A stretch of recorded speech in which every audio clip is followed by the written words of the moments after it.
Hello everyone, আসসালামু আলাইকুম সকলকে। তোমাদের সবাইকে আমাদের স্কুল ম্যাথমেটিক্স চ্যানেলে স্বাগতম। তো ভাই আমরা কেমিস্ট্রি লেকচারগুলো দেখতেছিলাম। ইতিমধ্যে আমরা প্রথম ক্লাস দেখে ফেলছি। আজকে আমাদের সেকেন্ড ক্লাস। আজকে মেইনলি আমরা পর্যায় সারণীর বৈশিষ্ট্য এবং পর্যায় সারণীতে আমি কোন মূলকে কোথায় বসাবো সেইগুলো নিয়ে আলোচনা করার চেষ্টা করব। ওকে, তো আমরা চলো লেকচারগুলো স্টার্ট করি। আচ্ছা, প্রথমে আমাদের পর্যায় সারণীর পরিচিতি এবং গ্রুপ বিন্যাস। ওকে, সো গ্রুপ বিন্যাসটা তোমাদের কাছে একটু নতুন মনে হইতে পারে, তোমাদের বইয়ে এই সম্পর্কে কোনো বিস্তারিত তথ্য নাই, বাট আমাদের ইলেকট্রন বিন্যাস দিয়ে পর্যায় সারণীর অবস্থান, পর্যায় সারণীতে মৌলের অবস্থান বোঝার জন্য এই টপিকটা কিন্তু আমাদের জানা থাকা দরকার। আচ্ছা আচ্ছা, পরিচিতির মধ্যে আমরা কি পড়বো? মেনলি পর্যায় সারণীর দেখতে কিরকম, কোন পর্যায়কে বা কোন গ্রুপকে আমরা কি নামে ডাকি সেইগুলো আমরা মেনলি পরিচিতির মধ্যে পড়ে থাকি। তো চলো আমরা স্টার্ট করি। আচ্ছা, এই ধর একটা পর্যায় সারণী। তোমাদের বই কিন্তু এরকম একটা পর্যায় সারণী দেওয়া আছে এবং সেটার মধ্যে কিছু অ্যানোটেশন করা আছে, তাই না? সো আমি অ্যানোটেশন গুলো এখন দেখানো শুরু করি। তার আগে আমরা এই পর্যায় সারণীটা একটু ভালো মতো চেক করি। দেখো তো এখানে আমাদের আনুভূমিকভাবে কিছু সারি দেওয়া আছে, তাই না? দেখো, আনুভূমিকভাবে কিছু সারি দেওয়া আছে, এরকম ভাবে বেশ কিছু সারি দেওয়া আছে। এই সারিগুলোকে আমরা কি বলি? এই সারিগুলোকে আমরা বলি পর্যায় বা পিরিয়ড। ওকে, এটাকে আমরা বলবো পর্যায় বা পিরিয়ড বলা যায়। খেয়াল করে দেখো, এরকম কতগুলো সারি আছে? 1 2 3 4 5 6 7। ওকে, এরকম 7টা পরপর সারি থাকে, তাই আমাদের পর্যায় কতগুলো হবে? 7টা হবে। এখন তোমাদের মনে প্রশ্ন আসতে পারে যে ভাই আমার তো এখানে আরো 2টা সারি আছে, এগুলো কি 8 আর 9 নম্বর পর্যায় না? উত্তর না। কেন? কারণ এরা কিন্তু আলটিমেটলি এই যে ঘরগুলো তুমি দেখতে পারতেছো, এই ঘরগুলোতে অবস্থান করে। তার মানে এরা যথাক্রমে 6 এবং 7 নম্বর পর্যায়েরই অংশ। তাহলে আমাদের এরকম ভাবে পর্যায় কয়টা আছে? 7টা। আর তুমি এখানে লম্বা ভাবে খাড়া যেই কলামগুলো দেখতে পারতেছো তাদেরকে আমরা কি বলি? তাদেরকে আমরা বলি গ্রুপ। দেখা যাক গ্রুপ কতগুলো আছে। 1 2, তারপর ধরো এটা আমি এখানে লিখতেছি 3 4 5 6 7 8 9 10 11 12 13 14 15 16 17 এবং লাস্টে 18। ঠিক আছে, তার মানে আমাদের গ্রুপ কতগুলো আছে? 18টা। এইটা পর্যায় সারণীর সর্বপ্রথম বৈশিষ্ট্য। আমরা যদি পড়তে চাই এই বৈশিষ্ট্যটা সবার আগে পড়তে হবে, যে পর্যায় আছে 7টা এবং গ্রুপ 18টা। খুবই খুবই ইম্পর্টেন্ট। আচ্ছা, এখন যদি আমি এই জিনিসগুলো একটু বিন্যাস করার চেষ্টা করি, খেয়াল করে দেখো আমাদের এই পাশের যে দুটো কলাম আছে সেগুলো কিন্তু বাকিগুলো থেকে একটু ডিফারেন্ট, তাই না? তুমি দেখো এইগুলো থেকে কিন্তু এই কলামগুলো উঁচু। এখন এরকম বিন্যাস করার কারণ কি জানো? কারণ এখানে যারা যারা আছে, এই দুইটা কলামে বা এই দুইটা গ্রুপের মধ্যে যারা যারা আছে তাদের ইলেকট্রন বিন্যাসে সর্বশেষ ইলেকট্রনটা এস অরবিটালে প্রবেশ করে। এখন অরবিটাল নিয়ে তোমাদের অনেক একটু কনফিউশন থাকে, সেটা আমি তো তোমাদের ক্লিয়ার করে দেওয়ার চেষ্টা করি। দেখো, আচ্ছা, এই জিনিসটা নিশ্চয়ই আমরা সবাই জানি যে ইলেকট্রনগুলো কি করে? বিভিন্ন শক্তি স্তরে বা বিভিন্ন কক্ষপথে অবস্থান করে, তাই না? তার মানে ইলেকট্রনের অবস্থান নিউক্লিয়াসের বাহিরে। এই ধরো আমাদের নিউক্লিয়াসটা, কেন্দ্রটা, কেন্দ্রের বাহিরে এরকম বিভিন্ন বৃত্তাকার কক্ষপথে। এই ধরো আমাদের ইলেকট্রনগুলো এখানে আছে, রাইট? আচ্ছা, এই বৃত্তাকার জিনিসগুলোকে আমরা কি বলতেছিলাম?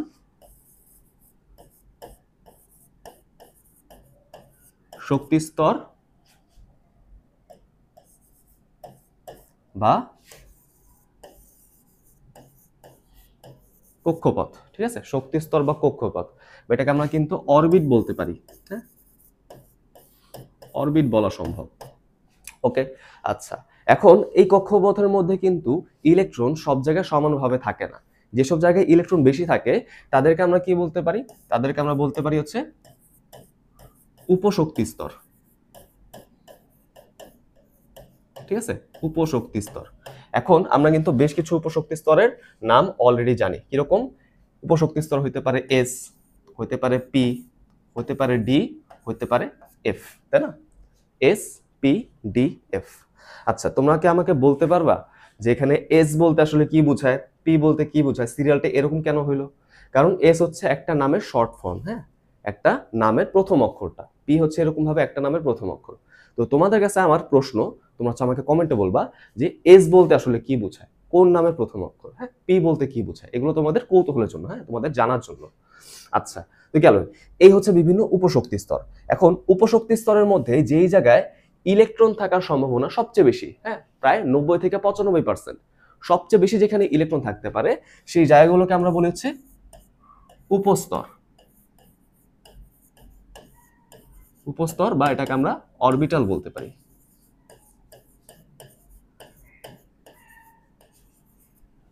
ওকে, উপস্তর বা অরবিটাল আমরা বলতে পারি। আচ্ছা, একটু খেয়াল করে দেখি ভাইয়া, এখানে আমরা যে অরবিটাল গুলো দেখব সেগুলো হচ্ছে কোনটা কোথায় কয়টা করে আছে সেটা একটু দেখি। এস এর মধ্যে অরবিটাল আছে মাত্র একটা, পি এর মধ্যে আছে তিনটা, 2 দিয়ে করে যোগ করে দিবা, ডি এর মধ্যে আছে 5টা এবং এফ এর মধ্যে আছে 7টা। তাহলে দেখো, এস এর মধ্যে একটা, পি এর মধ্যে 3, ডি এর মধ্যে 5, এফ এর মধ্যে 7। আচ্ছা, প্রত্যেকটা অরবিটালে মনে রাখবো, প্রত্যেকটা অরবিটালে কয়টা করে ইলেকট্রন থাকতে পারে? 2টা করে ইলেকট্রন থাকতে পারে।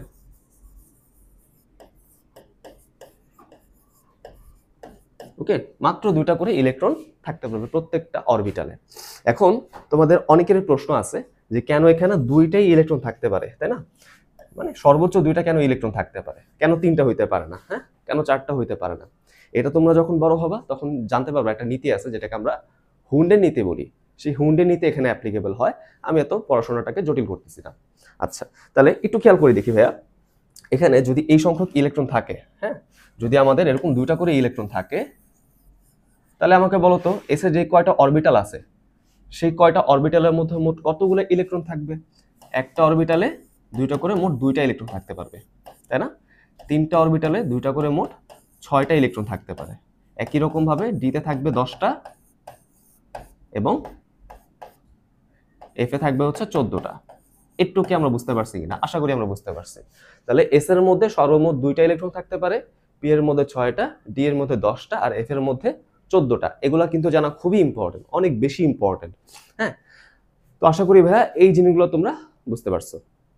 আচ্ছা, তাহলে এইগুলো যদি আমরা বুঝে থাকি ভাইয়া, আমাদের যদি এই কনফিউশনগুলো ক্লিয়ার হয়ে থাকে, তাহলে এখন আমি যা বলবো সেইগুলো তোমরা ইজিলি বুঝতে পারবা। যেটা আমি বলতেছিলাম, বাম দিকের যে দুটো গ্রুপ, সেই দুটো গ্রুপকে কেন আমি সেপারেট করে রাখলাম? কারণ আমি যদি ইলেকট্রন বিন্যাস করে দেখি, এদের সবার শেষ ইলেকট্রনটা এস অরবিটালে প্রবেশ করে। কি বললাম? ইলেকট্রন বিন্যাসে সবার শেষ ইলেকট্রনটা এস অরবিটালে প্রবেশ করে। তাই এদেরকে আমি কি বলতে পারি? এদেরকে আমি বলতে পারি হচ্ছে এস গ্রুপ। এটাকে আমি কি বলতে পারি? এস গ্রুপ বা এস ব্লক বলা উচিত। এটা তাহলে আমাদের এস ব্লক গেল। আচ্ছা, তাহলে এবার দেখি তোমরা বুদ্ধি খাটায় বলো, এখানে যে গ্রুপটা আছে, এখানে যে অংশটা আছে, হ্যাঁ, এখানে যে অংশটা আছে, এদের শেষ ইলেকট্রন যায় হচ্ছে পি অরবিটালে। তাহলে এরা হচ্ছে কোন ব্লক বলো তো? পি অরবিটালে গেলে এরা হবে পি ব্লক, তাই তো? এরা হবে পি ব্লক। তাহলে আমি এখানে লিখে দিই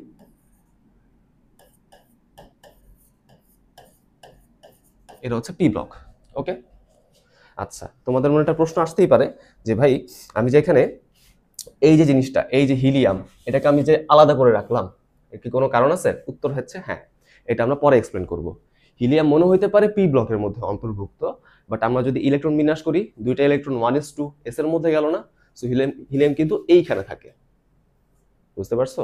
তার মানে মনে হইতে পারে সেটা পি ব্লকের মধ্যে, বা আসলে সেটা এস ব্লক। আমরা এত ঝামেলার মধ্যে যাব না, আমরা লাস্ট এটা ক্লিয়ার করব। ওকে, জাস্ট এই জিনিসটা আমরা মনে রাখবো, এরা হচ্ছে এস, এরা হচ্ছে পি।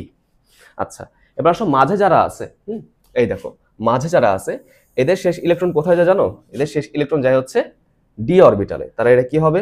এরা হবে হচ্ছে ডি ব্লক। ওকে, তাহলে এই যে আমি এখানে যেটা লিখবো, এটা হচ্ছে ডি ব্লক।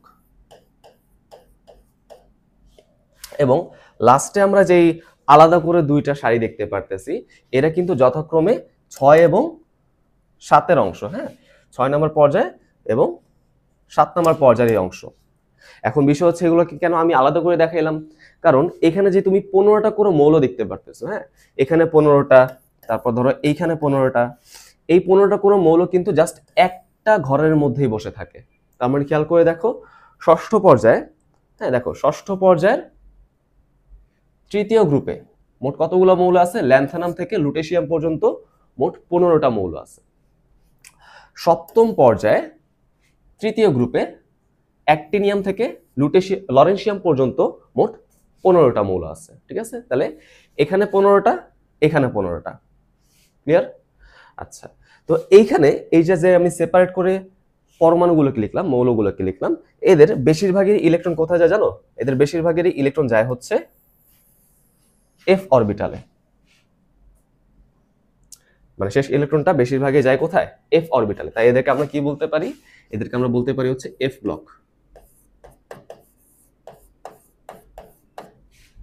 ওকে, এফ ব্লক। তাহলে আমি কয়টা ব্লকে ভাগ করলাম? 4টা, এস, পি, ডি আর হচ্ছে এফ।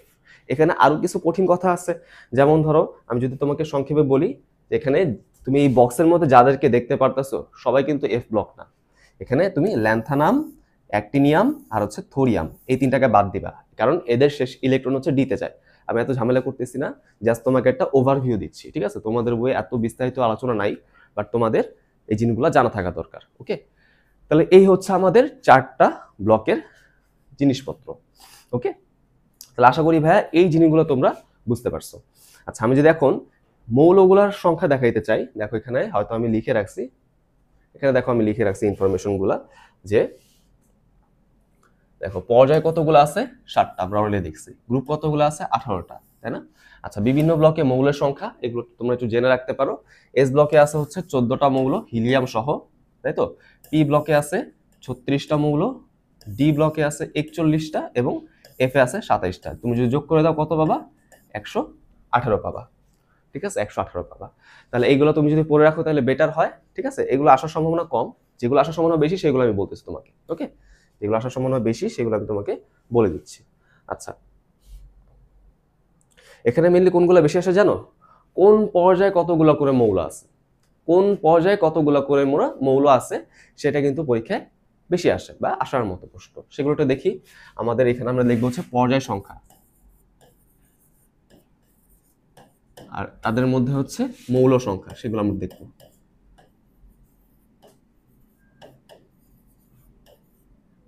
আচ্ছা, দেখো প্রথম পর্যায়ে শুধুমাত্র হাইড্রোজেন আর হিলিয়াম আছে, মানে 2টা মৌল। দ্বিতীয় এবং তৃতীয় পর্যায়ে প্রত্যেকের মধ্যে 8টা করে মৌল থাকে। হ্যাঁ, চতুর্থ এবং পঞ্চম পর্যায়ে প্রত্যেকের মধ্যে 18টা করে মৌল থাকে, এবং ষষ্ঠ এবং সপ্তম পর্যায়ে প্রত্যেকের মধ্যে 32টা করে মৌল থাকে। ওকে, তাহলে দেখো একটু খেয়াল করে, প্রথম পর্যায়ে 2টা, 2 এবং 3-এর মধ্যে কি 8টা করে, মোট কয়টা হবে? 16টা। 4 আর 5-এর মধ্যে কি 18টা করে, তাই না? এবং 6-7-এর মধ্যে হচ্ছে 32টা করে। তুমি যদি এই সংখ্যাগুলোকে যোগ করে দাও আলটিমেটলি 118 পাবা। ওকে, সো এগুলো কিন্তু আমাদের পরীক্ষার জন্য অনেক বেশি ইম্পর্টেন্ট, এগুলো অবশ্যই আমরা পড়ে রাখবো। ক্লিয়ার? আচ্ছা, চলে আসো পরের স্লাইডে। এখানে বলা হচ্ছে কি আমাদের বিভিন্ন গ্রুপের বিভিন্ন নাম থাকতে পারে, সেই নামগুলো হচ্ছে তোমাদের আমি ছক আকারে লিখে দিচ্ছি। এগুলো কিন্তু পরীক্ষার জন্য অনেক বেশি ইম্পর্টেন্ট। তোমাদের বলেছে ছবির মাধ্যমে এই জিনিসটাকে রিপ্রেজেন্ট করা হয়েছে, আমি সেই জিনিসগুলোকে তোমাকে ছকের মাধ্যমে দেখাইছি। দেখো এখানে জিনিসগুলোকে কি কি বলা হয়েছে। গ্রুপ 1-এর মধ্যে যেসব মৌলগুলো আমি পাবো তাদেরকে আমরা সাধারণত কি বলবো? ক্ষার ধাতু বলবো, তাই না? ধাতু কি আমরা কিন্তু অলরেডি দেখে ফেলছি, তাই না? আমরা কিন্তু সামনের লেকচারও পড়বো, সমস্যা নাই। তো ধাতু সম্পর্কে আমাদের একটা আইডিয়া আছে। ক্ষার ধাতু মানে কি? যেসব ধাতব মৌল বা যেসব ধাতু পানির সাথে বিক্রিয়ায় তীব্র ক্ষার তৈরি করে। কি বললাম? যারা পানির সাথে বিক্রিয়ায় তীব্র ক্ষার মানে ওই জাতীয় জিনিস তৈরি করে তারা হচ্ছে আমাদের ক্ষার ধাতু, রাইট? আচ্ছা, তারপর হচ্ছে আমাদের গ্রুপ 2, এদেরকে আমরা কি বলি?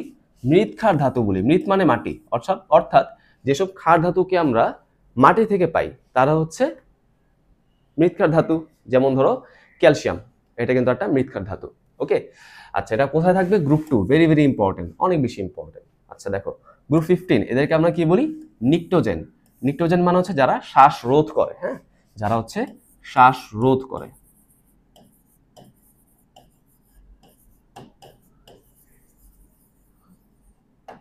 শ্বাসরোধকারী যেসব মৌল আছে তারা হচ্ছে নিক্টোজেন। কারা আছে এরকম? গ্রুপ 15, অর্থাৎ নাইট্রোজেন দিয়ে যেটা শুরু হয়, তাই না? আচ্ছা, গ্রুপ 16-র মৌলগুলোকে আমরা কি বলি? চ্যালকোজেন। চ্যালকোজেন মানে কি জানো? চ্যালকোস মানে হচ্ছে আকরিক, অর্থাৎ যারা আকরিক তৈরি করে।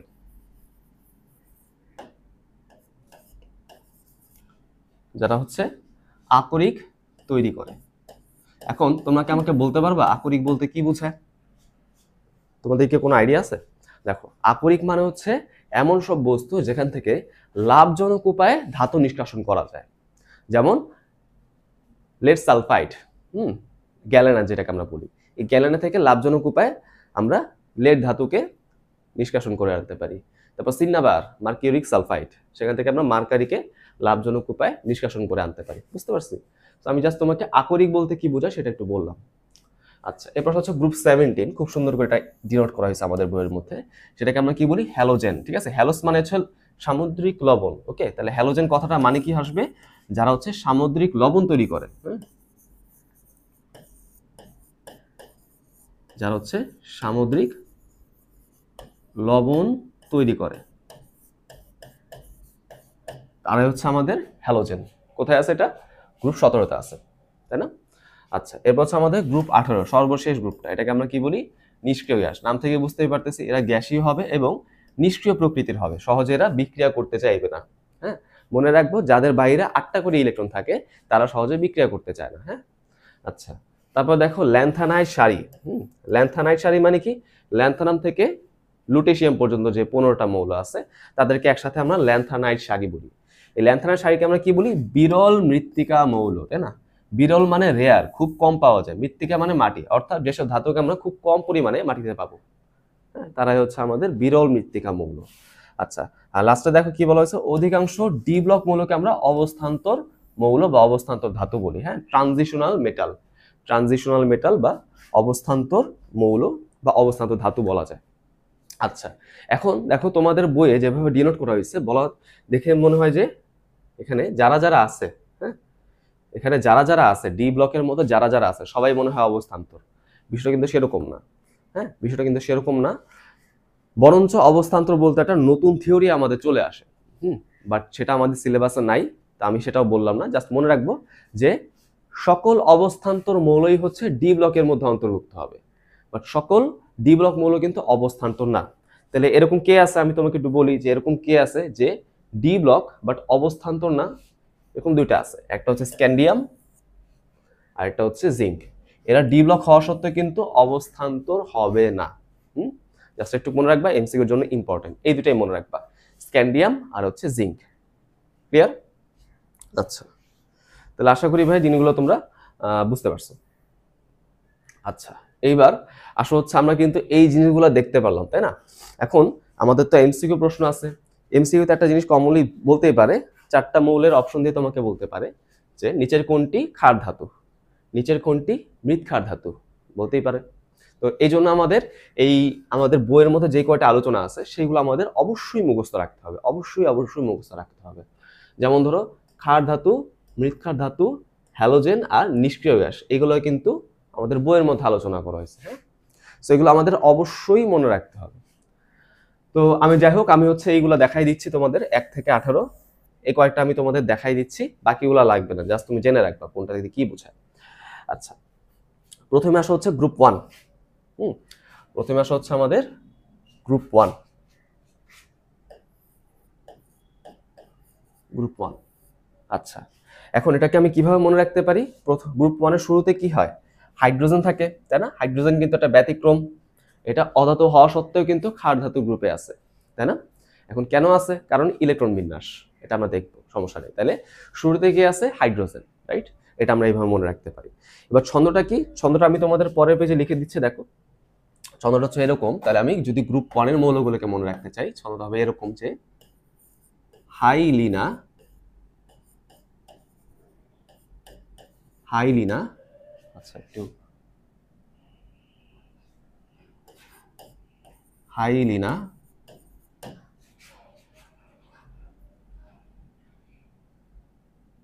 হাইলিনাকে রুবি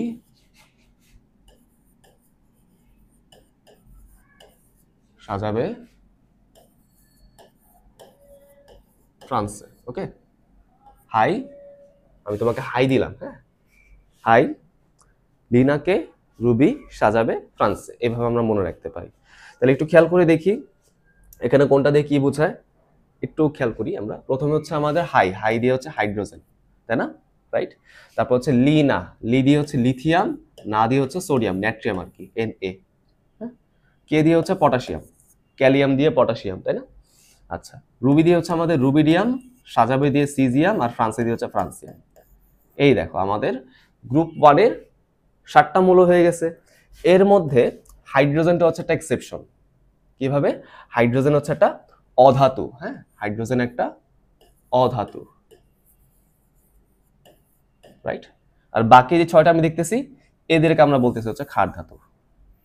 এদেরকে আমরা বলবো ক্ষার ধাতু।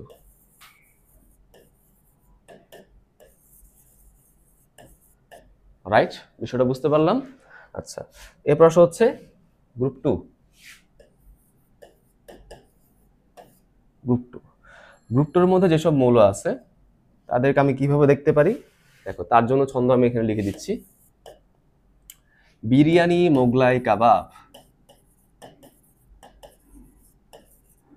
বিরিয়ানি, মোগলাই, কাবাব। সরিয়ে বাটিতে রাখো। সরিয়ে বাটিতে রাখো। বিরিয়ানি, মোগলাই, কাবাব সরিয়ে বাটিতে রাখো। হ্যাঁ, পরে খেও, এরকম একটা জিনিস বোঝানো হচ্ছে।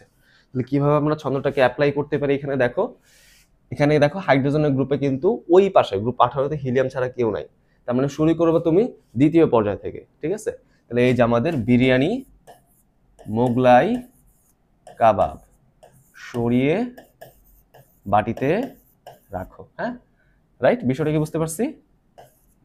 আচ্ছা, তাহলে বিরিয়ানি দিয়ে বেরিলিয়াম, মোগলাই দিয়ে হচ্ছে ম্যাগনেসিয়াম, কাবাব দিয়ে ক্যালসিয়াম, সরিয়ে দিয়ে স্ট্রনসিয়াম, বাটিতে দিয়ে হচ্ছে বেরিয়াম, আর রাখো দিয়ে হচ্ছে রেডিয়াম। ওকে, তাহলে এই হচ্ছে আমাদের গ্রুপ 2। এদেরকে আমরা কি বলতে পারি? এই 6টা মৌলকে আমরা বলে থাকি হচ্ছে মৃৎক্ষার ধাতু।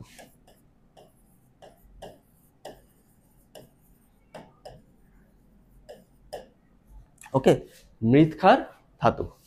আচ্ছা, এই প্রশ্ন হচ্ছে আমাদের পরেরটা। সেটা কি বলছিলাম ভাইয়া? আমি তোমাকে গ্রুপ 15 দেখাবো। গ্রুপ 15কে কি বলতেছিলাম? নিকটোজেন। কিভাবে মনে রাখতে পারি? সেভাবে মনে রাখতে পারি হচ্ছে নলকূপের পানিতে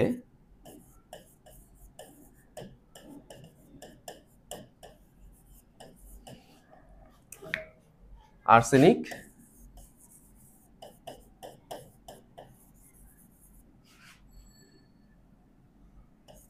সর্বোচ্চ বিষাক্ত মাত্রায় আছে। হ্যাঁ, সর্বোচ্চ বিষাক্ত মাত্রায় আছে।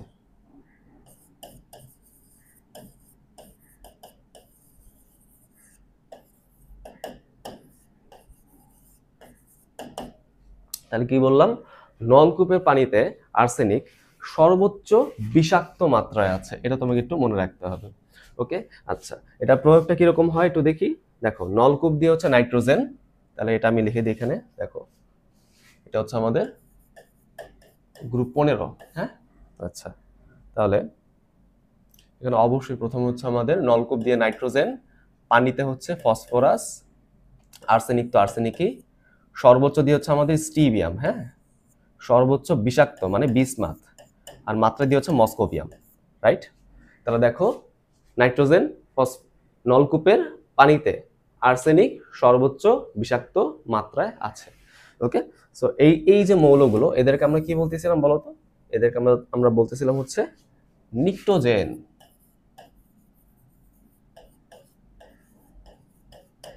Is it clear? আশা করি তোমরা ক্লিয়ার হইতে পারলা। আচ্ছা, এর প্রশ্ন হচ্ছে আমাদের গ্রুপ 16। ওকে, গ্রুপ 16। আচ্ছা, দেখি গ্রুপ 16 আমি কিভাবে পড়তে পারি একটু দেখা যাক। গ্রুপ 16 এর মধ্যে কারা আছে? চ্যালকোজেন, তাই তো? এটা মনে রাখা আরো ইজি। ও এসএসসিতে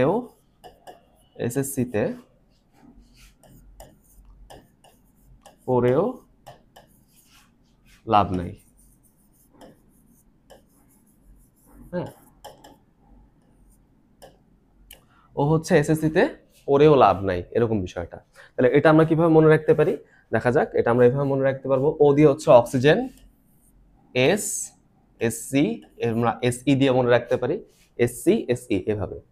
ও এসএসসি তে পড়েও লাভ নাই। হ্যাঁ, তাহলে ও দিয়ে হচ্ছে অক্সিজেন, এস দিয়ে সালফার, এসসি তে আমরা এসি মনে রাখবো, সেলেনিয়াম।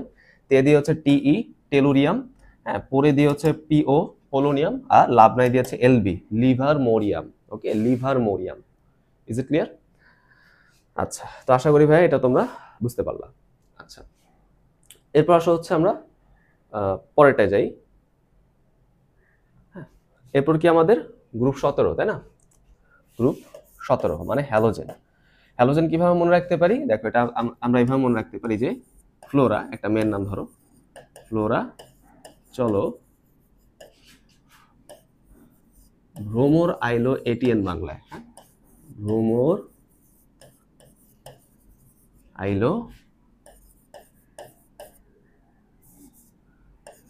এটিএন বাংলায়।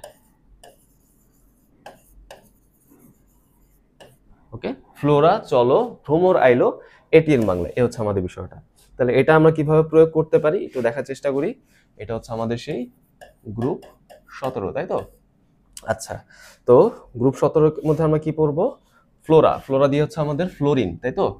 প্রথমে হচ্ছে আমাদের ফ্লোরিন, দ্বিতীয় পর্যায়ে। হ্যাঁ, খেয়াল করে দেখো, হাইড্রোজেন বরাবরে কিন্তু কেউ নাই, এটা আমি ধরো এটা ড্যাশ করে দেখাই দিচ্ছি, এই বরাবরে কিন্তু কেউ নাই। হ্যাঁ, আচ্ছা, চলো দিয়ে হচ্ছে ক্লোরিন, ভ্রমর দিয়ে হচ্ছে ব্রোমিন, হ্যাঁ, আইলো দিয়ে হচ্ছে অ্যাসেটিন, তাই তো? রাইট, সরি, আইলো দিয়ে তো অ্যাসেটিন না, আইলো দিয়ে হচ্ছে আয়োডিন, আয়োডিন। এটিএন এর মধ্যে এ দিয়ে হচ্ছে অ্যাসেটিন আর টি দিয়ে হচ্ছে টেনেসিন, রাইট? তাহলে fluorine, chlorine, bromine, iodine, astatine, tennessine, right? আচ্ছা, এই হলো আমাদের গ্রুপ 17। আচ্ছা, এটা তো আমি বলি নাই, দেখো এখানে গ্রুপ 16 এর মৌলগুলোকে আমরা কি বলতাম, এদেরকে আমরা বলতাম হচ্ছে হ্যালোজেন। হ্যাঁ, এদেরকে আমরা কি এদেরকে আমরা বলতাম হচ্ছে চ্যালকোজেন। 16 এগুলোকে আমরা চ্যালকোজেন বলতাম, আর 17 এগুলোকে আমরা কি বলতাম, 17 এগুলোকে আমরা বলতাম হচ্ছে হ্যালোজেন।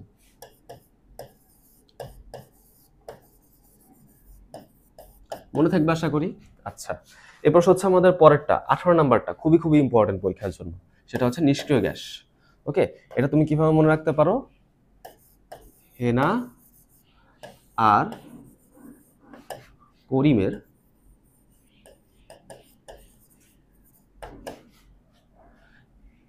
যেন রোগ আছে। হ্যাঁ, মানে ওদের কোনো না কোনো একটা রোগ আছে যেটা ওরা বলতেছে না আমাদের, এরকম বিষয়টা। ওকে, বিষয়টা বুঝতে পারলাম। তাহলে হেনা আর কনিমের যেন রোগ আছে, এভাবে তুমি বলতে পারো। আচ্ছা, তাহলে এটা কিভাবে মনে রাখতে পারি, গ্রুপ 18। এই দেখো আমি এখানে লিখে দিচ্ছি গ্রুপ 18। তাহলে এখানে খেয়াল করে দেখো, হেনা দিয়ে হে দিয়ে হচ্ছে হিলিয়াম। খেয়াল করে দেখো, এটা কিন্তু আমাদের হাইড্রোজেন বরাবর প্রথম পর্যায়ে বসবে। হ্যাঁ, হিলিয়াম। না দিয়ে হচ্ছে নিয়ন, ওকে, হে না। আর দিয়ে হচ্ছে আর্গন, করিমের ক্রিপ্টন, জ্যানো, জেনন, হ্যাঁ, রোগ, রেডন আর অর্গানিজম, রোগ, তাই তো? আর ও জি, রোগ, এভাবে তো মনে রাখতে পারো। তাহলে কি কি আসলো, helium, neon, argon, krypton, xenon, radon, oganesson. ঠিক আছে, তাহলে এই হচ্ছে আমাদের এখানে 7টা মৌল আসে, তাই তো? এরকম এখানে 7টা মৌল আসে। এই 7টা মৌলকে আমরা কি বলি, নিষ্ক্রিয় গ্যাস বলি, তাই না? এদেরকে আমরা বলবো হচ্ছে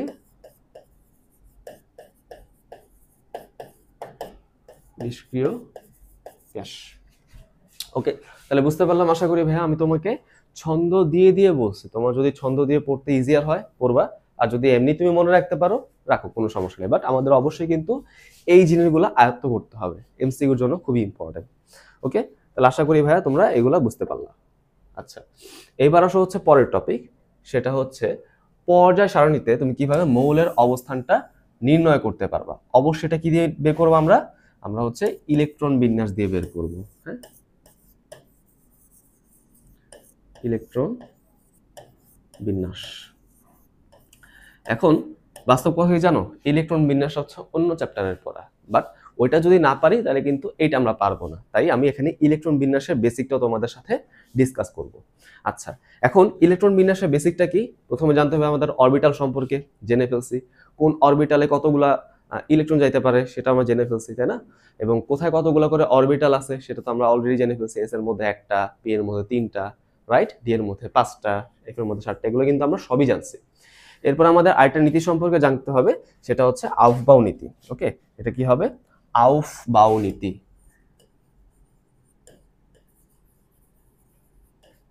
রাইট? আউফবাউ নীতি। এখন এই নীতিতে কি বলা হয়েছে জানো? এই নীতিতে বলা হয়েছে ইলেকট্রনগুলো সবসময় অরবিটালের মধ্যে ছোট থেকে বড় মানের দিকে প্রবেশ করে, শক্তির আর কি। তার মানে যে অরবিটালের শক্তি যত কম সেখানে ইলেকট্রন আগে যাবে। বুঝতে পারলাম? যে অরবিটালের মধ্যে শক্তি যত কম সেখানে ইলেকট্রন আগে যাবে, এটাকে ফিল আপ করার পর বড় শক্তির অরবিটালে ইলেকট্রন যাবে। তাহলে আসলে বিষয়টা কিরকম হচ্ছে, তোমাদের বইয়ে দেখবে একটা বড় করে চার্ট দেওয়া আছে, একটা বড় করে ফ্লোর চার্ট দেওয়া আছে। সেটার মধ্যে মিলে আমরা বুঝতে পারি কোন অরবিটালের শক্তি কম, কোন অরবিটালের শক্তি বেশি। যেমন ধরো চার্টটা হচ্ছে মেইনলি এরকম, প্রথম হচ্ছে 1s, তারপর হচ্ছে 2s 2p, তাই তো? তারপর হচ্ছে আমাদের 3s 3p 3d, তারপর হচ্ছে 4s, আচ্ছা 4s 4p 4d 4f, তারপর ধরো আমাদের 5s। এই পর্যন্ত পড়লে আমাদের হচ্ছে আপাতত। তাহলে দেখো এখানে কি হচ্ছে, প্রথমে ইলেকট্রন আসে হচ্ছে 1s এ, তারপর হচ্ছে 2s আসে, সেখান থেকে 2p তে যায়, তারপর হচ্ছে 3s এ যায়, 3s এর পর 3s এর পর যায় হচ্ছে 3p তে, তারপর কিন্তু 4s এ যায়, লাস্টে 3 তে যায়। তার মানে ইলেকট্রন কিন্তু এইভাবে প্রবেশ করে না যে আমি আগে প্রথম শক্তি স্তরে যাই, তারপর 2, তারপর 3, এরকম না। সে মেনলি অরবিটালের শক্তি খোঁজে, যে অরবিটালের শক্তির মান কম সেখানে আমি আগে যাব, এরকম বিষয়টা। এই জন্য দেখো 3p এর পর কিন্তু 3d তে না যে 4s এ যাচ্ছে, 4s কে ফিল আপ করার পর 3d তে যাচ্ছে। কারণ কি?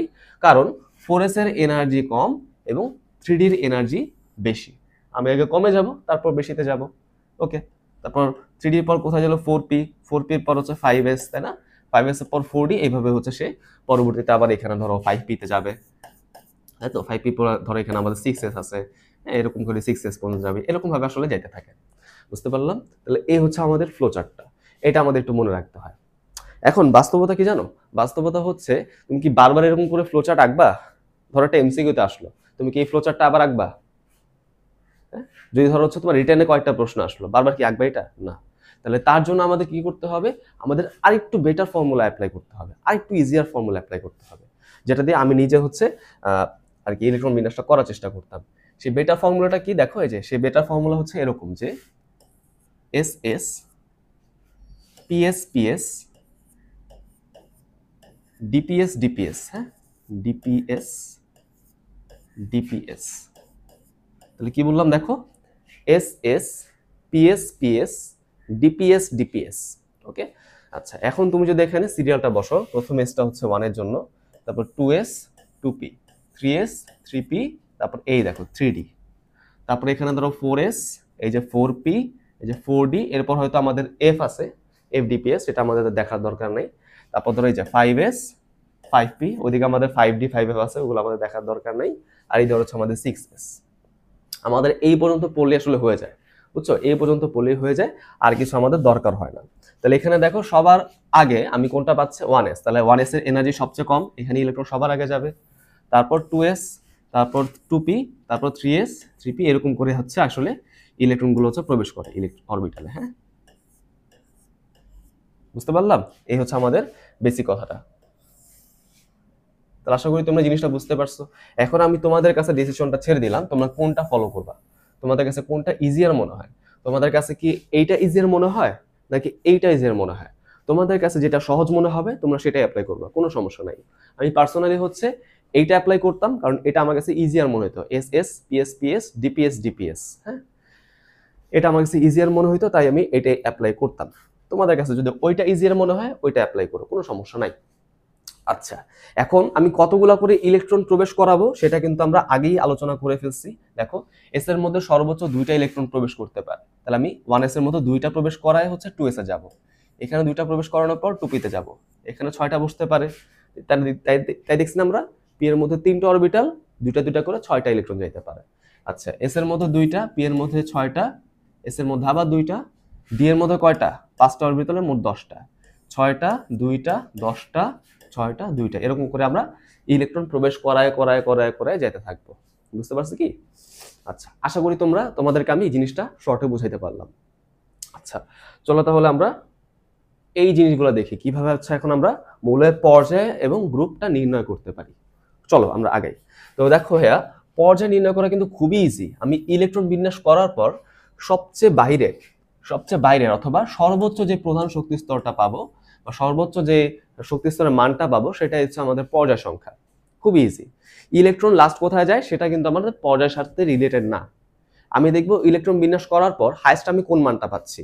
হ্যাঁ, এটা হচ্ছে আমাদের পর্যায় সংখ্যা। আর গ্রুপ সংখ্যাটা দেখো, গ্রুপ সংখ্যা হচ্ছে বিভিন্ন ব্লকের জন্য বিভিন্ন রকম। এস এর জন্য কি হবে? এস এর জন্য আমরা যদি ইলেকট্রন বিন্যাস করি তাহলে এস এর মধ্যে যতগুলো ইলেকট্রন প্রবেশ করে, একটা প্রবেশ করলে গ্রুপ 1, দুটা প্রবেশ করলে গ্রুপ 2। খুব ইজি, তাই না? এই কথাটা দেখো আমি এখানে লিখে রাখছি যে এস অরবিটালের মধ্যে যে কয়টা ইলেকট্রন প্রবেশ করে সেটাই হবে তার গ্রুপ সংখ্যা। পি এর জন্য কি হবে? আমি যদি কখনো ইলেকট্রন বিন্যাসে সবচেয়ে বাইরে এস এবং পি দুইটাই পাই, শুধু এস পাইলে তো এটা, তাই না? শুধু এস পাইলে কিন্তু এটা, কিন্তু এস আর পি দুইটা পাইলে কিন্তু পি ব্লক মৌল বোঝাবে। সেক্ষেত্রে কি হবে? আমি এস এবং পি যোগ করে দিব, সাথে হচ্ছে আমরা আরো 10 যোগ করব। ঠিক আছে, সাথে আমরা আরো 10 যোগ করব। তাহলে কি বললাম ভাইয়া? দুইটা পর আমি আরেকবার একটু রিভাইজ করে দিই। যদি শুধুমাত্র এস পাই, হ্যাঁ, ইলেকট্রন বিন্যাসে যদি শুধুমাত্র আমরা এস এর মধ্যে ইলেকট্রন পাই, সুন্দর মতো ওই এস এর মধ্যে ইলেকট্রন গুলো হচ্ছে গ্রুপ সংখ্যা। আর যদি এস এবং পি দুইটাই পাই, তখন এস এর ইলেকট্রন, পি এর ইলেকট্রন, সাথে আমরা 10 যোগ করব। তাহলে আমরা কি পেয়ে যাব? গ্রুপ সংখ্যা পেয়ে যাব। এখন 10 এর কাহিনী তোমরা অনেকেই বুঝতে পারো না, সে জিনিসটা আমি একটু ক্লিয়ার করে দিই। খেয়াল করে দেখো, আমি যদি পি ব্লকে যাইতে চাই, হ্যাঁ, আমি যদি পি ব্লকে যাইতে চাই তাহলে আমাকে এস থেকে এই 10টা ঘর পাড়ি দিয়ে পিতে যাইতে হবে, তাই না? এখানে কিন্তু 10টা ঘর আছে, তাই আমি 10 যোগ করি। এটাই ব্যাখ্যা। ক্লিয়ার? এই জন্য আমাকে এখানে 10 যোগ করতে হয়। আচ্ছা, ঠিক আছে। তাহলে এবার আসা হচ্ছে পরে কি বলা হচ্ছে দেখি। গেল ডি ব্লক। তো ডি ব্লক এটা আমি কিভাবে বের করতে পারি? যদি ইলেকট্রন বিন্যাসে আমরা এরকম পাই যে সবার বাইরে শুধু এস আছে আর কিছু নাই, তাহলে সেটা কি এস এর মধ্যে হবে? আমি তার আগেরটা একটু খেয়াল করে দেখব। যদি তার আগের অরবিটার মধ্যে বা তার আগের শক্তি স্তরের মধ্যে ডি অরবিটালে ইলেকট্রন থাকে, তখন কিন্তু সেটা আর এস ব্লক হবে না, তখন সেটা কি হয়ে যাবে? ডি ব্লক হয়ে যাবে। সেই ক্ষেত্রে আমাদের এস এবং ডি অরবিটালের ইলেকট্রনের যোগফলই হবে উত্তর। ওকে, বিষয়টা কি বুঝতে পারছি? তাহলে আমি কি বললাম? যদি সবার বাইরে এস থাকে, আমি আগে খেয়াল করে দেখব আগের শক্তি স্তরের মধ্যে ডি আছে কিনা। ডি যদি থাকে তাহলে এস আর ডি এর যোগফল হচ্ছে গ্রুপ সংখ্যা, সেটা হচ্ছে ডি ব্লকের নিয়ম। আর যদি ডি না থাকে তখন সেটা হয়ে যাবে এস ব্লক। আমরা এক্সাম্পল করলে আরো বেশি ক্লিয়ার হবো। হ্যাঁ, আচ্ছা। আর এফ এর ক্ষেত্রে কোনো সমস্যা নাই, সেটা সবসময় হচ্ছে গ্রুপ 3-এ, সবসময় সেটা কি গ্রুপ 3। এটার মধ্যে আমাদের ইলেকট্রন বিন্যাস করারই দরকার নাই, তাই না? তো এফ এরটা আমাদের পরীক্ষার জন্য খুব একটা ইম্পর্টেন্ট না, জাস্ট আমরা এস পি ডি এগুলো মনে রাখবো। আশা করি ভাই ক্লিয়ার হইতে পারলাম। আচ্ছা, আমরা ইলেকট্রন বিন্যাস করে দেখি, তাহলে আমরা আরো বেশি ক্লিয়ার হব, রাইট? আচ্ছা, প্রথমে আসা হচ্ছে বেরিলিয়াম, তাই না? তো বেরিলিয়ামে কয়টা ইলেকট্রন দেখো, সাইডে আমি লিখে দিয়েছি 4টা। তাহলে তুমি যদি ইলেকট্রন বিন্যাস করো তাহলে কি কি আমি বলছিলাম? S S P S P S, তাই না? তাহলে দেখো, প্রথম হচ্ছে আমাদের 1s, রাইট? এটার মধ্যে কয়টা ইলেকট্রন যাইতে পারবে? 2টা। কয়টা থাকলো বলো তো? 2টা বাকি থাকলো। সেই 2টা কোথায় যাবে? 2s এ, রাইট? আর কি ইলেকট্রন আছে? নাই। তাহলে তার বাকিগুলো লেখারই দরকার নাই, তাই না? তাহলে 1s 2s হচ্ছে তার ইলেকট্রন বিন্যাস। এটা কি বুঝতে পারলাম? তাহলে আমি আরেকবার একটু বলি, দেখো আমাদের সূত্র কি ছিল? S S P S P S, DPS DPS, তাই না? তাহলে দেখো এই যে এস এস, রাইট? এই এস এর 2টা, এই এস এর 2টা, হয়ে গেল 4টা। আচ্ছা, এখন যদি আমি তোমাকে এখানে বলতে চাই, বলতো এখানে পর্যায় কত, পিরিয়ড কত, আমি পি দিয়ে লিখলাম, আশা করি তোমরা বুঝতে পারবা। হ্যাঁ, আমি পি দিয়ে লিখলাম বিষয়টা। তাহলে পিরিয়ড বা পর্যায় জিনিসটা কি? সবচেয়ে বড় শক্তি স্তরের সংখ্যা। এখানে কে বড় বলো তো? 1 বড় নাকি 2 বড়? তাই না? 2 বড়। তাহলে এখানে পিরিয়ড কত হবে? 2। গ্রুপ সংখ্যা কি হবে? আমি কি বলছিলাম ভাইয়া? যদি সবচেয়ে বাহিরে, সবার বাহিরে যদি এস থাকে, সবচেয়ে বড়টার মধ্যে যদি এস থাকে, তাহলে আমি দেখবো কি তার আগে ডি আছে কিনা, আছে কোথাও ডি? নাই, তাই না? 1 এর মধ্যে তো কোনো ডি আসার সম্ভাবনা নেই। তাহলে আমি শুধু বুঝতে পারলাম কি, বুঝতে পারলাম এটা হচ্ছে এস ব্লক মৌল। তাহলে এস ব্লক মৌলের এস অরবিটালে যতগুলো ইলেকট্রন প্রবেশ করে সেটাই তার গ্রুপ সংখ্যা। 2টা প্রবেশ করছে, তাই 2 হবে তার গ্রুপ সংখ্যা। বুঝতে পারলাম? Is it clear? আচ্ছা আচ্ছা, ঠিক আছে। তাহলে এবার আসা হচ্ছে পরেরটা দেখি আমরা, আরো ক্লিয়ার হবো, সমস্যা নেই। অনেকগুলো এক্সাম্পল নিচ্ছি, চিন্তা করার কিছু নাই। ফ্লোরিন কয়টা ইলেকট্রন আছে? 9টা। তাহলে দেখি আমরা কি পড়ছিলাম, S S P S P S, হ্যাঁ এরকম আমরা পড়ছিলাম না? দেখি তো একটু। তাহলে আমাদের S S P S P S, তাই না? আচ্ছা দেখি এখন এর বেশি কি আমাদের লাগবে কিনা সেটা আমরা একটু পরে দেখতেছি। আগে আমরা এখানে একটু শক্তি স্তরগুলো বসাই নিই। তাহলে এটা হচ্ছে 1, এটা হচ্ছে 2, এটা হচ্ছে 3, ডি ওইদিকে আমাদের, আর এটা ধর আমাদের 4। এটা হয়তো আমাদের লাগবে না, না লাগলে আমরা কেটে দিব, সোজা কথা। হ্যাঁ, এটা করতে করতে তোমাদের অভ্যাস হয়ে যাবে, সমস্যা নেই। 9টা ইলেকট্রন না, 2টা যাবে হচ্ছে প্রথম এসে, আরো 2টা যাবে দ্বিতীয় এসে। তাহলে কতগুলো থাকলো? তুমি চাইলে নিচে হচ্ছে রাফ আকারে লিখে রাখতে পারো। 2টা হয়ে গেলে, 9টা থেকে 2টা গেলে 7টা। হ্যাঁ, আরো 2টা চলে গেলে থাকে আমাদের 5টা, তাই না? এরকম বিষয়টা। তারপর আসা হচ্ছে এখানে তাহলে কয়টা হবে? 5টার 5টাই বসে যাবে, কারণ পি তো সর্বোচ্চ 6টা ধরতে পারে, তাই না বিষয়টা? তাহলে দেখো তো এগুলো কি আমাদের লাগতেছে? এগুলো কিন্তু আমাদের লাগতেছে না। না লাগলে তুমি এরকম করে কেটে দিবা, ঠিক আছে? এরকম করে তুমি বাদ দিয়ে দিবা, এরকম বিষয়টা। আর এগুলো কিন্তু আমাদের পরীক্ষার হলে লেখা লাগবে না, এগুলো আমাদের রাফের জন্য। তাহলে দেখো বিষয়টা কি আসলো, 1s2 2s2 2p5, এটা আমাদের ইলেকট্রন বিন্যাস। খুব ইজি না? খুব ইজি। আচ্ছা, এবার দেখো এটার মধ্যে পিরিয়ড কত হবে বা পর্যায় কত হবে? এটার পিরিয়ড হবে হচ্ছে সবচেয়ে বড় কোনটা? 2, তাহলে এটা দ্বিতীয় পর্যায়ে আছে। গ্রুপ কত হবে বলো তো ভাইয়া? গ্রুপ হচ্ছে, দেখো আমি কি বলছিলাম, বাইরের সেটা যদি এস থাকে আমি তার আগে দেখি, কিন্তু এস এর সাথে, মানে যেটা আমি বলতেছিলাম, বাইরের সেটা যদি এস থাকে আমি তার আগের শক্তি স্তরটা দেখি, সেখানে কি ডি আছে কিনা। বাট কিন্তু কিন্তু কিন্তু কিন্তু এস এর সাথে যদি পি থেকে যায়, আশেপাশে তাকানোর কোনো দরকার নাই। এস এর ইলেকট্রন, পি এর ইলেকট্রন সাথে 10। ওকে, তাহলে আমি কি বললাম, এস এর সাথে যদি পি থাকে, এস এর ইলেকট্রন, পি এর ইলেকট্রন প্লাস 10, তাহলে কত হয়ে যাচ্ছে? 2 প্লাস 5 প্লাস 10, ঠিক আছে? এই যে দেখো এস এর পি এর সাথে 10, তাহলে কত আসবে? এটা 17। তাহলে ফ্লোরিন কোথায় আছে? 17 নম্বর গ্রুপে আছে। Is it clear? আশা করি আমরা এটা বুঝতে পারলাম। আচ্ছা, পরে দেখি কি বলা হয়েছে এখানে, অ্যালুমিনিয়াম। হ্যাঁ, অ্যালুমিনিয়ামের কথা এখানে বলা হচ্ছে। আচ্ছা, অ্যালুমিনিয়ামের ইলেকট্রন বিন্যাসটা কিরকম হচ্ছে একটু দেখি, খেয়াল করে দেখো। আবার সেম যুক্তি, এখানে ধরো আমরা ডাইরেক্ট লিখতেছি 1s2 2s2 2p6, তাই না? কতগুলো হয়ে গেল দেখো, তুমি সেম নিয়মে আগাও। 2টা লেখার পর এখানে আছে 11টা, তাই না? এই 2টা লেখার পর আছে 9টা, এই 6টা লেখার পর আছে কয়টা? 3টা, তাই না? রাইট। আচ্ছা, এখন আমাকে বলো 2p পর কোথায় যাবে? একটু চিন্তা করো, এস এস পিএস পিএস, তাই তো? পিএস পিএস, এরকম না বিষয়টা? এরকম কিন্তু আমাদের বিষয়টা, রাইট? আচ্ছা, তাহলে পি এর পর যাবে হচ্ছে 3s এ, তাই না? আচ্ছা, 3টার মধ্যে কয়টা যেতে পারবে? সর্বোচ্চ 2টা, তাহলে আরো একটা থাকে, সে একটা কিন্তু আমাদের এই 3p-র মধ্যে চলে যাবে, ঠিক আছে? তাহলে এস এর আমাদের দরকার নাই, এইগুলো আমি কোনো কিছুই লিখবো না, এগুলো হচ্ছে আমরা পরীক্ষার হলে তো লিখবই না। আচ্ছা, বুঝতে পারলাম?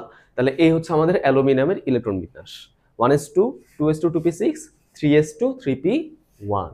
ওকে, আচ্ছা এবার আসো আমি যদি এদের পর্যায় সংখ্যাটা দেখার চেষ্টা করি, এটা পিরিয়ড কত আসবে?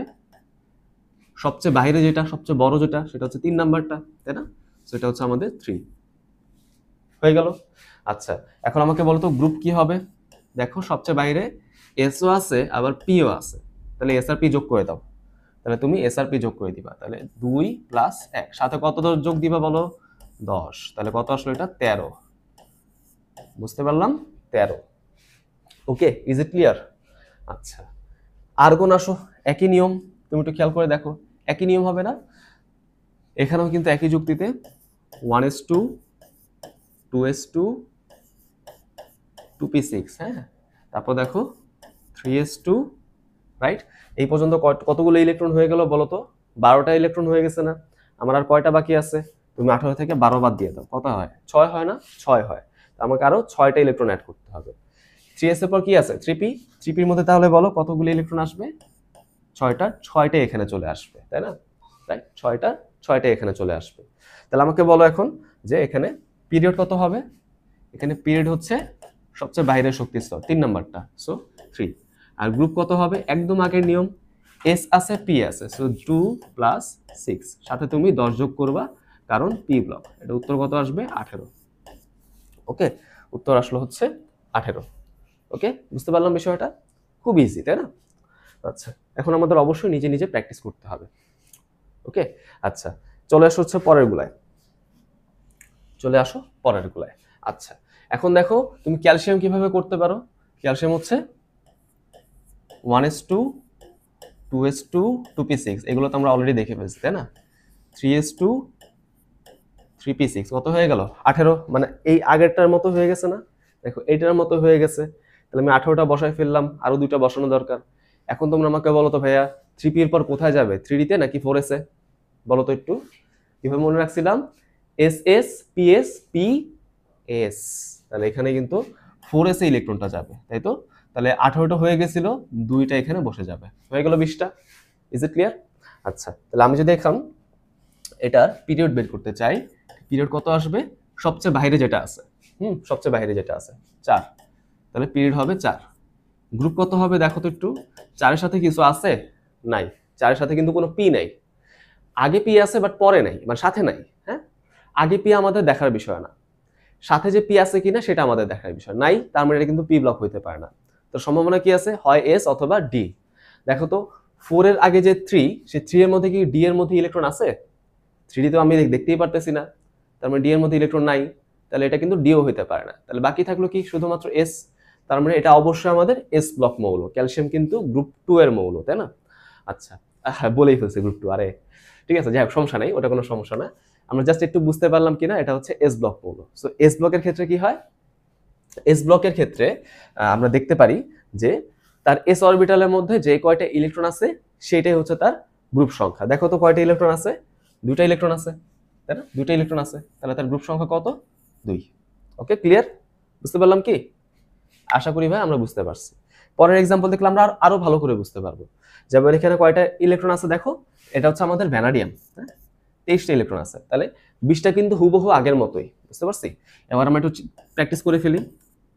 20টা আমি কিভাবে বসাইতে পারি? 1s2 2s2 2p6 3s2 3p6, এরপর ইলেকট্রন যায় হচ্ছে 4s এর মধ্যে, তাই না? তাহলে 4s2। এরপর বলো তো ইলেকট্রন কই যাবে? আমাদের সূত্র কি ছিল? ss ps ps, তারপর কি? dps dps, মানে এই s এর পর কিন্তু d তে যায়। কোন d তে যাবে বলো তো? 3 এর d তে যাবে, তাই তো? প্রথম d তো 3 এর মধ্যেই থাকে, রাইট? আচ্ছা, এখন তুমি যদি ভাই এখানে এই জায়গায় লেখো ডি, দেখো এই পর্যন্ত আমাদের 20টা ইলেকট্রন হয়ে গেছে, বাট মোট ইলেকট্রন 23টা। কয়টা থাকলো বাকি? 3টা। তাহলে এই ডি এর মধ্যে 3টা ইলেকট্রন যাবে, কথা তো ঠিক আছে, হ্যাঁ, রাইট? কথা ঠিক আছে, ইলেকট্রন বিন্যাস ঠিক আছে। বাট টিচাররা কিন্তু এই ফরম্যাটটা পছন্দ করেন না। টিচাররা কিন্তু এই জিনিসটা দেখতে পছন্দ করেন না। টিচাররা কোন জিনিসটা দেখতে পছন্দ করেন? তুমি 1 এর অরবিটালগুলোকে একসাথে লিখবা, 2 এর অরবিটালগুলোকে একসাথে লিখবা, 3 এর অরবিটালগুলোকে তুমি একসাথে লিখবা। বুঝছো? ইলেকট্রন যেখানেই প্রবেশ করুক না কেন, আহ্বান নীতি অনুযায়ী আগে পরে প্রবেশ করুক, সমস্যা নাই, বাট তুমি লিখবা হচ্ছে সিরিয়ালে। বুঝতে পারলাম কথাটা? তাহলে হ্যাঁ, 4s এর পর 3d তে ইলেকট্রন যাচ্ছে, ঠিক আছে, কথা ঠিক আছে, বাট লিখবো আমরা কিন্তু 3d তে আগে। তাহলে এই 3d কিন্তু আমরা এখানে লিখবো না, 3d আমরা কোথায় লিখবো? এখানে লিখবো। তাহলে 3d 3, বিষয়টা কি বুঝতে পারলাম? তাহলে দেখো, মনে হতে পারে যে S3s এর পর 3p তারপর 3d তে ইলেকট্রন যাচ্ছে, না আসলে কিন্তু বিষয়টা সেরকম না। 3s ইলেকট্রন যায়, তারপর 3p তে, তারপর 4s এ, লাস্টে 3d তে। আমি ইলেকট্রন প্রবেশ করাবো আউফবাউ নীতি অনুযায়ী, হ্যাঁ, ওই SSPS ওই নীতি অনুযায়ী। বাট আমরা লেখার সময় কিন্তু 1 2 3 4 এইভাবে আমরা একসাথে জড়ো জড়ো করে লিখবো। ক্লিয়ার বিষয়টা? আচ্ছা, তাহলে গেল। এরপর আসো হচ্ছে আমরা দেখি এটা পর্যায় কত, গ্রুপ কত, এটা পিরিয়ড কত বলো তো?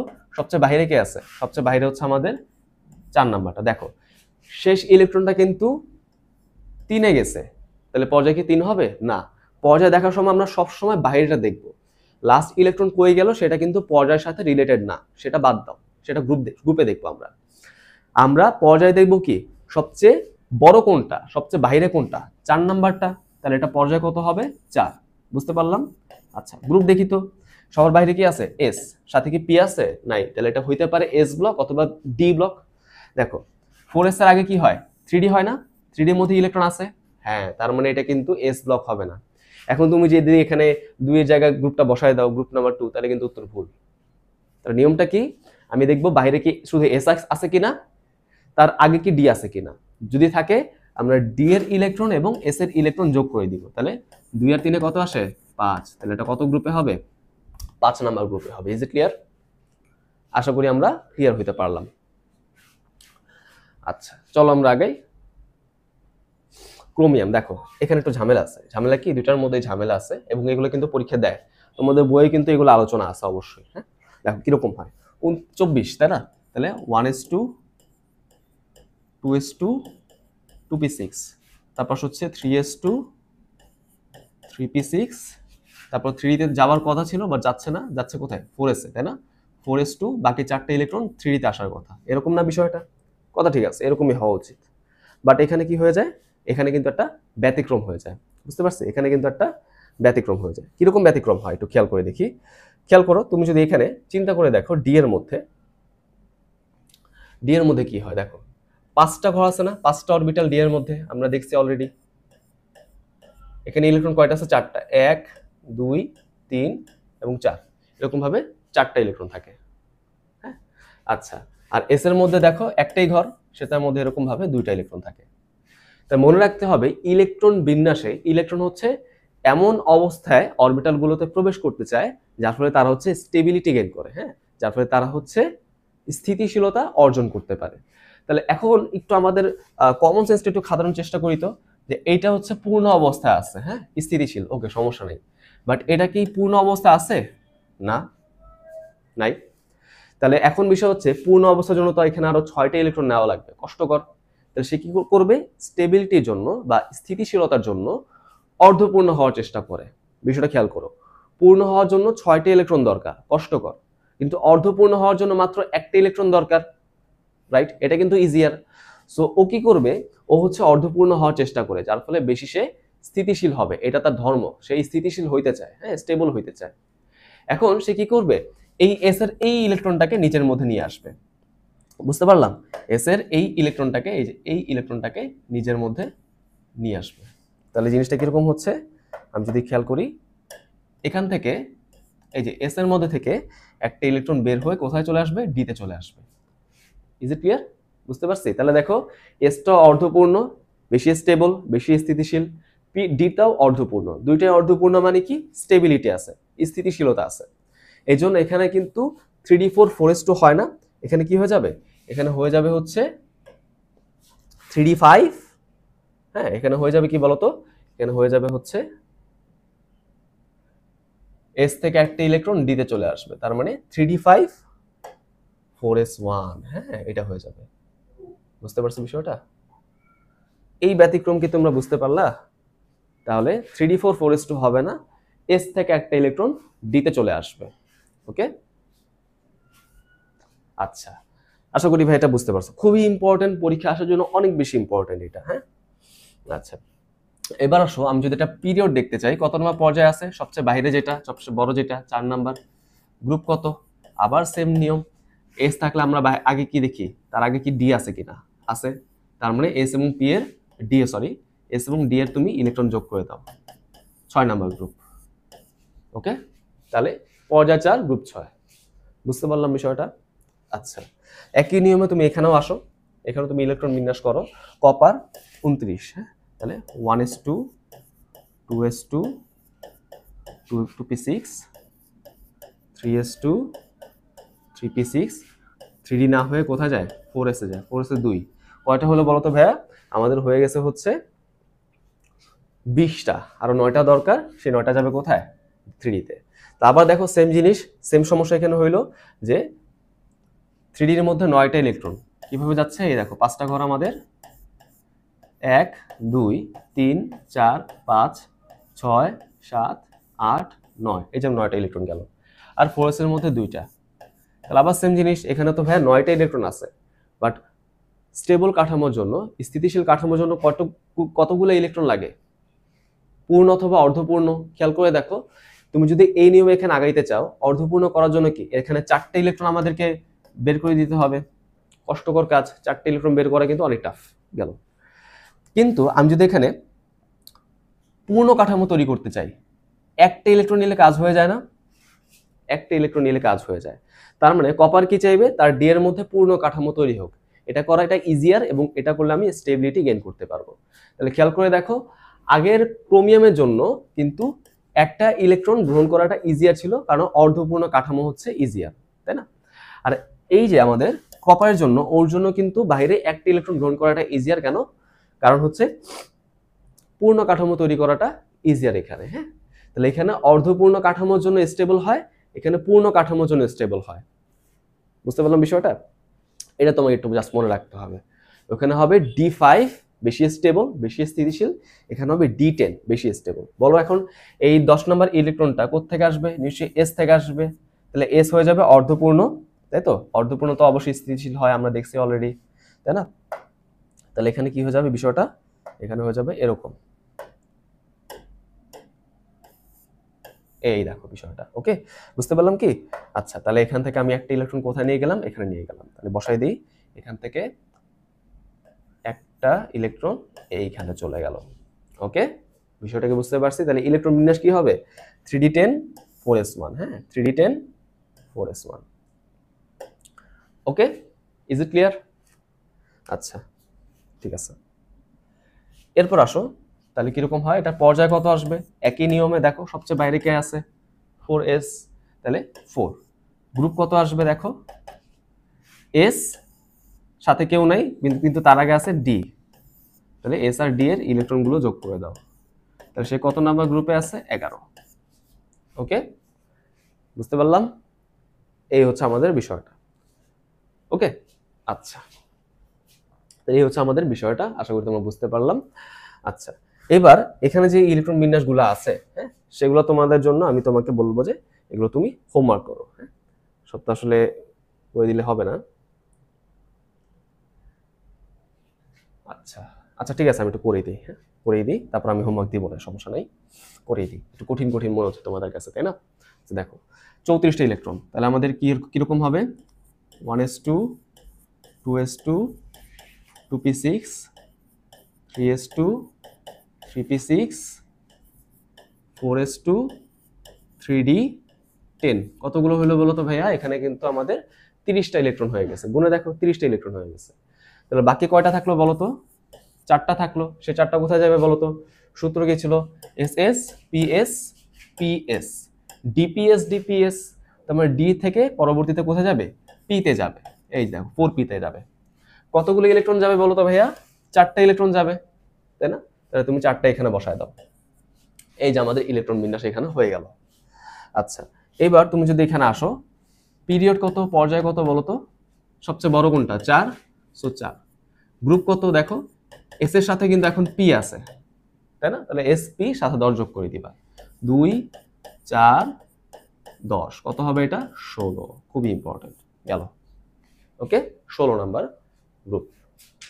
ক্রিপ্টনে আসো। ক্রিপ্টনে কি হবে দেখো? একই যুক্তি, সব একই নিয়ম। হ্যাঁ, সব একই নিয়ম, ব্যতিক্রম কিন্তু আমরা অলরেডি পড়ে ফেলছি। তাহলে 1s2 2s2 2p6 3s2 3p6 4s2 3d10। কতগুলো হয়ে গেল বলো তো ভাইয়া? 30টা হয়ে গেল না? 30টা হয়ে গেছে। আচ্ছা, এরপর কোথায় যাবে? 4p তে যাবে।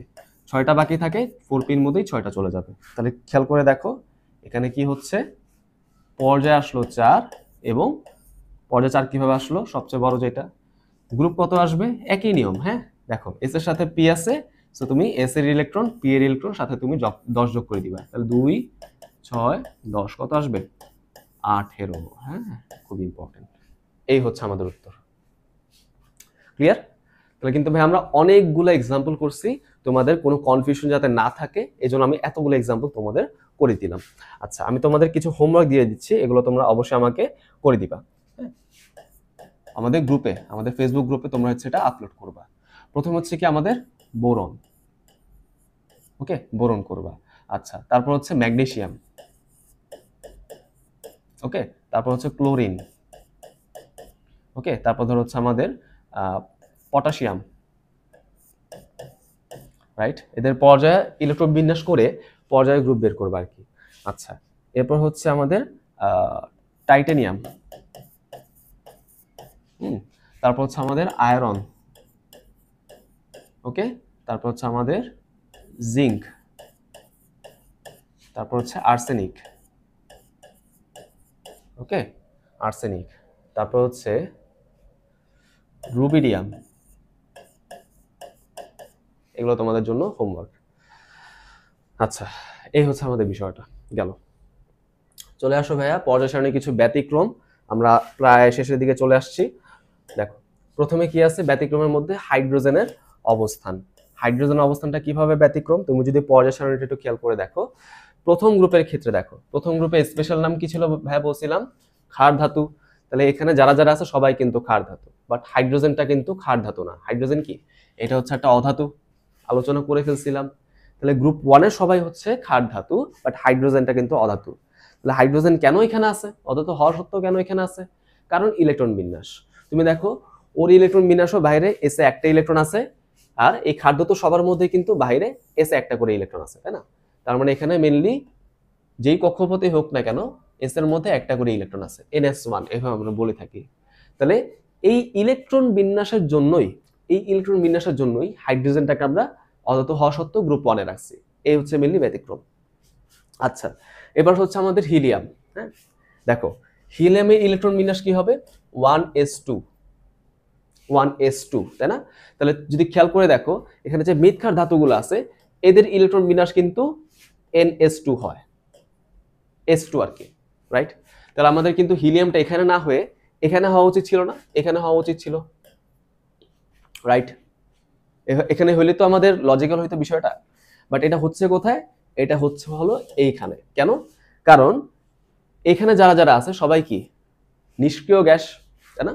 এটা কারোর সাথে বিক্রিয়া করে না। হিলিয়ামও কিন্তু একটা নিষ্ক্রিয় গ্যাস, বুঝতে পারলাম, হিলিয়ামও একটা নিষ্ক্রিয় গ্যাস। তাই আমরা এটাকে ওইখানে না রেখে এইখানে রাখছি। তাহলে আমি যদি একটু বিষয়টাকে সামারাইজ করি, হাইড্রোজেনটাকে আমরা কেন ব্যতিক্রম বলতেছি, কারণ হাইড্রোজেনের ভৌত বৈশিষ্ট্য, হাইড্রোজেনের ভৌত বৈশিষ্ট্য। আর হিলিয়ামটাকে কেন আমরা ব্যতিক্রম বলতেছি, কারণ হিলিয়ামের ইলেকট্রন বিন্যাস, ওকে, ইলেকট্রন বিন্যাস। তার মানে হাইড্রোজেনের ইলেকট্রন বিন্যাস, এভাবে তুমি বলতে পারো হাইড্রোজেনের ভৌত বৈশিষ্ট্য আলাদা হলেও ইলেকট্রন বিন্যাস সেম, তাই এটা গ্রুপ ওয়ানে। এবং হিলিয়ামের ইলেকট্রন বিন্যাস ভিন্ন হলেও ভৌত বৈশিষ্ট্য সেম, ওকে, তাই এটা হচ্ছে আমাদের গ্রুপ 18-এ। তো আমি কারণগুলো একটু লিখে দিই যদি, যাতে তোমরা কনফিউজ না হও। এই ব্যতিক্রমটা কেন হচ্ছে, ইলেকট্রন বিন্যাস।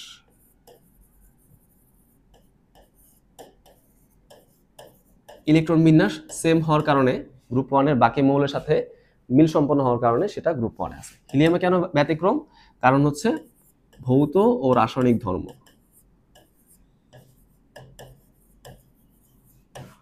ভৌত ও রাসায়নিক ধর্ম, ওকে।